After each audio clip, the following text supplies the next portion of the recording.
హిందూ బంధువులందరికీ శ్రీరామనవమి శుభాకాంక్షలు. ఈరోజు ప్రపంచవ్యాప్తంగా ఉన్నటువంటి హిందువులందరూ కూడా శ్రీరామనవమి ఉత్సవాలను ఎంతో వైభవంగా అద్భుతంగా నిర్వహించుకుంటున్నాం. ఈ సంవత్సరం శ్రీరామనవమికి ప్రత్యేకత. ఎందుకంటే 500 సంవత్సరాలుగా శ్రీరాముడు జన్మించినటువంటి అయోధ్యలో ఉన్నటువంటి రామ మందిరం ఈరోజు ఒక సమర్థవంతమైనటువంటి నాయకత్వం, ఉక్కు సంకల్పంతో ఉన్నటువంటి నరేంద్ర మోడీ గారి నేతృత్వంలో ఒక భవ్యమైనటువంటి దివ్యమైనటువంటి రామ మందిర నిర్మాణం చేసుకున్నాము.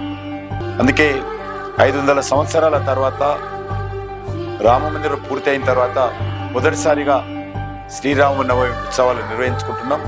ఈ సందర్భంగా నేను మీ అందరూ కోరేది ఒకటే, ఒక సమర్థవంతమైన నాయకుడు నరేంద్ర మోడీ గారిని ఆశీర్వదించాల్సిందిగా, బలపరచాల్సిందిగా, ఆయన గండగా నిలబడాల్సిందిగా మీ అందరినీ కోరుకుంటూ సెలవు తీసుకుంటున్నాను.